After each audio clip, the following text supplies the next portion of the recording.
মনে করেন এমন একটা মেয়ে নিয়ে আসলেন যে মেয়ে কখনো কফি শপে বসে কফি খায়নি, কথা বলছে ফ্যামিলিগতভাবে তারা কখনো কফি শপে বসে খায় নাই, ফ্রাইড রাইস চিকেন ফ্রাই কি হাই স্যুপ কি এরা জানেন।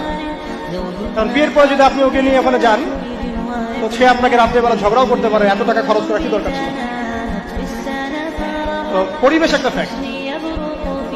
তো আপনি মেয়ের বংশ দেখবেন, আর এই যে বাহ্যিক সৌন্দর্য দেখবেন না তা, সৌন্দর্য দেখবেন কারণ আপনি যে মানুষটার সাথে সারা জীবন থাকবেন সে যদি সুন্দর হয় এতে আপনার মনের মধ্যে একটা প্রফুল্লতা কাজ করবে এবং অন্য নারীর প্রতি আপনার আসক্তি কমে যাবে।